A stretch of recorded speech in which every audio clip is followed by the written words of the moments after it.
Welcome to Our Girl Relationships. We talk about the problems people face in their day-to-day lives. Let's start with the video. My mother-in-law did not like me at all since the start, and God knows for what reasons.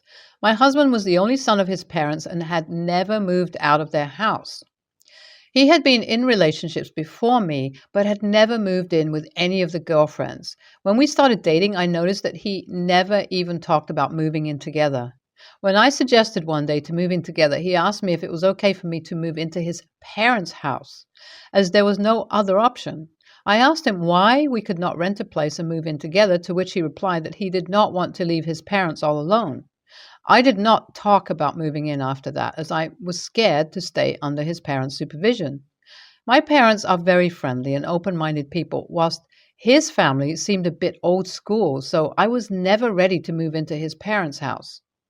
When I landed a 9-to-5 job, it created a gap between us as I got busy and did not even get time to talk to him over the phone.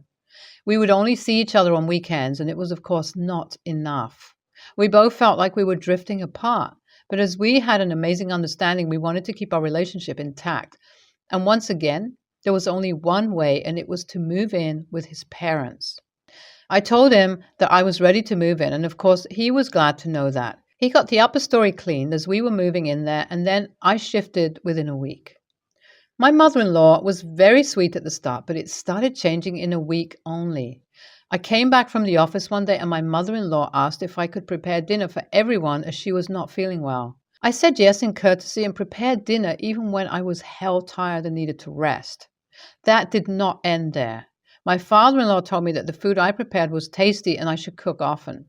My mother-in-law started telling me to cook every other day, and I was, of course, done. I told my husband the whole situation, and he said that I should tell my mother-in-law to do the laundry, and that would automatically divide the house chores. I told him that we had shifted to the upper story as a separate family, so we are not supposed to divide anything and take care of our portions separately. I brought dirty clothes downstairs before going to the office and told my mother-in-law to wash them when she was going to do the laundry. When I came back from the office, she told me that she had already put my washed clothes in my closet. When I had to change, I opened the closet and found my shirts ripped. I rushed downstairs to ask my mother-in-law what had gone wrong. And she told me that my clothes got stuck in the washing machine and she forgot to inform me. So much happened in addition to that, and I told my husband that either I was moving out or I was breaking up because I could not stay there. We moved out after a while and then got married shortly after that, as things had turned to be smooth between us. My mother-in-law could not digest that we had gone separate spaces and were married. She kept looking for reasons to come and stay with us. Once she came and told my husband that she missed him, and as it was the first time he moved out, she had nightmares. My husband told her that she could stay with us for a few days, and of course she won. Only in a few days did my mother-in-law do her best to control everything and take charge. She would clean the whole house every day and then would call me messy and irresponsible. She would criticize the food that I would cook. She turned the whole house upside down when she saw our electricity bill and told us that we were wasting everything. I told my husband that she could not stay with us. I had invited my mom for dinner on the following weekend, and she just got a chance to mess up. We were having dinner when she told my mom that she had not raised me well and that I was spoiled. My mom takes no bullshit and told her that if my mother-in-law was staying at my place, that meant I was raised well because no one else would tolerate her presence. My mother-in-law started yelling and even spilled a glass of water on my mom. I could not stand her anymore and dragged her out of the house. I told her that she could never show up again, and if she did, I was going to call the cops. Now, my mother-in-law called my husband a few days ago and told him that his cousin was coming from her town as she had taken admission to a university. My mother-in-law told my husband that she was going to stay at our place until she could arrange for a space in a hostel. I called my mother-in-law and asked her why she could not stay at their place, to which she replies that we live closer to her university, so our place was a better option. My husband says that he has no problem with it, as it is just a matter of a few days, but I am not easy at all. I know my mother-in-law cannot see us living happily out of her control, and it seems like she is sending an agent. I'm just overthinking, or there is literally a red flag? As suggested by you guys, I told my mother-in-law that she could tell her niece to look for a hostel room and then move to the city. But my mother-in-law said that her classes were starting soon and she could not wait. My husband comes back earlier from his office than I, and I'm not comfortable with the idea that they are going to stay alone until I get back from the office. Also, she's not going to be any less than a spy. I talked to my husband and shared my concerns, but he said I was just overthinking as his cousin was only staying for a couple of days until she could move to a hostel. As no one was ready to listen to me, I took that cousin's number from my husband's phone and texted her that she was not welcome at my place. I told her that she should be sensible and arrange a space for her before moving to the city. My husband's cousin told my mother-in-law about my text, and she, of course, created a scene. My husband told me that I was just wasting my time and thinking too much. So his cousin arrived 3 days ago and she is way too friendly. I mean, she gets really very frank with my husband and keeps talking about their childhood memories. My husband is almost 7 years older than her and she told us that she had a crush on him when she was younger. Also, she gets very touchy with him. I came back from the office yesterday and they were sitting in the lounge watching some comedy show and laughing out loud. I asked them if they had prepared anything for dinner, and my husband told me that they had pizza and were not hungry at all, so I could cook something for myself. I was furious and went to sleep without having dinner. Today, in the morning, we had a huge argument, and my husband told me that I was too insecure and was imagining things as his cousin is just a kid. So I stopped getting bothered by whatever that cousin was doing around and chose to trust my husband. Also, it was consuming my energy and I had to stop thinking about her all the time. Yesterday, my husband texted me saying, "Thank you for the lunch," he found in his bag and told me that he loved me too. I was startled and told him that I had packed no lunch for him. I then asked him if he could send me the photo of the note attached to the lunchbox. When my husband sent me the photo, I called him and asked him if he had stopped recognizing my handwriting. I knew who had done that. I went home and told my husband's cousin that she was getting out right away. I took her stuff and threw it out of the house and then dragged her out too. I then started packing my husband's stuff as I knew she was going to call him. When my husband arrived home, I took his stuff and threw it out of the house too without letting him in.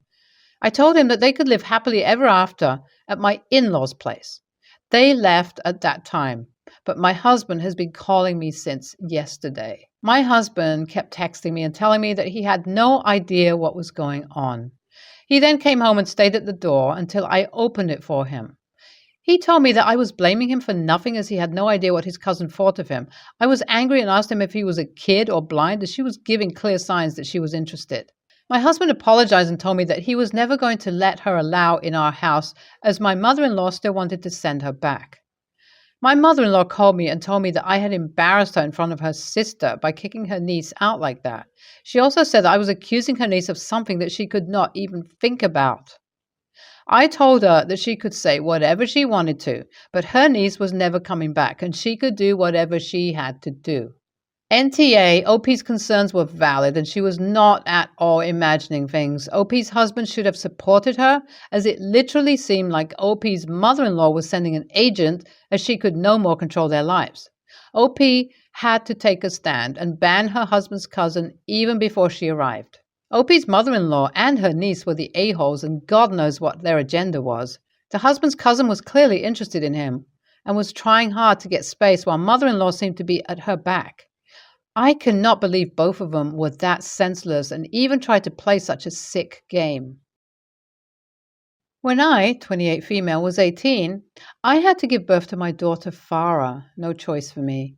I wanted to give her up for adoption, but Dave, her dad, was able to take her. In exchange for giving him full custody, we settled on me not paying any child support. I did not give up my parental rights. I thought I did what was best for me at the time. It left me focused on getting my degree, have fun, and start my own business, which has become wildly successful. When not studying or working or clubbing, however, I was very depressed and wound up torpedoing every relationship I was in, and it's all because I regretted my decision. Last year, my dad died and I inherited almost everything. This has pushed my personal wealth into 8 figures when you add up property and stuff. It just made me more depressed because I never got to fix things with my dad. And it's like I have all this, but for what? So I finally decided to be brave and reach out to Dave because maybe if I could have Farah in my life, I could be happy. Dave set up a meeting last year, and as soon as Farah saw me, she rushed at me and hugged me and called me mommy. It was amazing, and I honestly started crying. It has been so great since then, getting to know her, pick her up from school, hear about her day, help with homework, get to hug and kiss her. Even getting yelled at by her when she's upset is something I wouldn't give up. And I hate that I wasn't part of this before. It's like I have a real purpose and all this money finally means something. I don't try and flex my wealth on Dave or his wife Lydia, but they've made remarks about how cool Farah thinks my car is or how I have a cleaning lady. But I never bought anything for her without clearing with them first. In exchange for visitation, I have paid back child support and I'm paying it now to have her in my life. We currently have a meeting to restructure the custody agreement so that I can get her on weekends. Yesterday was Farah's birthday, and the party is on Saturday, but as a surprise, I got her one of those toy Jeeps the kids ride around the block in and a full street hockey setup, and those are the first gifts I didn't clear. She loved those so much, but Dave and Lydia got upset. But I was like, if we're restructuring the custody, I shouldn't need approval to buy things anymore. Lydia pointed out how expensive it all was and called me an a-hole for using money to win Farah's love instead of putting in hard work like she has. What she said has been troubling me, and maybe I have been like that, so I'm here to get an anonymous judgment. YTA, suddenly changing things and buying her lavish gifts without discussion when that's not the precedent that's been set shows. And of course, you admit in the title that you are trying to buy your daughter's love instead of earning your place in her life. You chose not to be her mother. Had it not been for her dad taking her rather than her being put up for adoption as you wanted, you wouldn't have an option to be doing this right now at all, as you'd have zero parental rights whatsoever. Show some respect for the people who put 10 years of time, love, hard work, and money into raising their child while you set her aside only to come pick her back up when you felt it was convenient. I don't think a-hole is the right word, really, but I do completely see Dave and his wife's point of view. You didn't raise her, they did, and now you're stepping in after 10 years and playing the superhero with wealth. They never got to accumulate money because they were taking care of a baby. It must suck for them. Although it seems like you're doing everything right by back paying child support, clearing gifts with them, etc., a classy move would be next time to have the big expensive birthday, Christmas gift be from all three parents, and each of you get her something small and affordable from you personally. I will also say that this little girl is going to be a teenager very soon and is going to start to establish a sense of who she is and where she came from. And with that, she's going to start to question who you are and where you were for 10 years. I would advise getting into family therapy with your ex and his wife, you and your daughter, to help her work through the next few years as she grapples with the perfectly normal abandonment, resentment issues that may come up. And good luck. I'm a 25-year-old female and I have pretty significant scarring on both of my arms and legs. The scars are over a decade old, but they didn't fade well. I'm pretty used to covering them up for work and other situations, but I've gotten to a point where I no longer feel a sense of shame when I'm wearing clothes that show them. This has taken a lot of work on my end, and I'm well aware that not everybody knows how to react in a way that isn't hurtful. And that's okay, I can manage. My boyfriend of 10 months invited me to go with him to his family's pool party, cookout. I've met his parents a few times before, and they have seen some of the scars and didn't say anything. However, his other siblings and their families, who I have not met before, were going to be there. I still was looking forward to meeting everyone because his parents are lovely people. At the party, I wore shorts and a tank top, which was modest considering that it was well over 95 degrees Fahrenheit outside. Also considering that I was wearing more clothes than anyone in a swimsuit. I mostly kept to myself and talked to my boyfriend's mom while he played with his nieces and nephews. He doesn't see them very much. After a while, his mom went inside, and his sister approached me. After a couple of minutes of conversation, of her asking about the scars, yes, she led with that, she told me that she doesn't want her kids, 11 female and 5 male, to see all that. Talking about my scars, because they're quite young. She asked me if I had brought a jacket or something to cover up with, and I told her that I didn't because of how hot it was. She offered to let me borrow a shirt from her parents, and I said I would rather leave if I'm offending everyone. She huffed and signaled my boyfriend to us and asked him the same thing, if he had something that I could wear to cover up with. He said that I was fine and said that she was being ridiculous. She said that she and her kids would leave if that were the case, which attracted the attention of their dad, who, after hearing both sides, told them both to let it go. The whole thing was really embarrassing, and his sister was passive-aggressive to my boyfriend and I the remainder of the time that we were there. We ended up leaving early. I asked him to drop me off at my place, even though we had plans to watch a movie together at his apartment afterward. He apologized for his sister and said that she was a bitch for what she said, but honestly, I'm not sure if I was right for digging my heels in.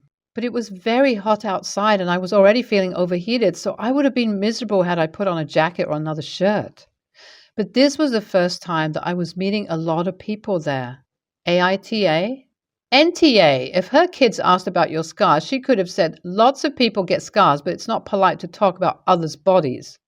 Of course, she wouldn't know to do that because she has no idea how to follow that rule and effectively parent her children. You did nothing wrong. She should be ashamed of herself.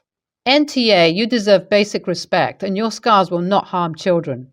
I'm proud of you for sticking to your guns.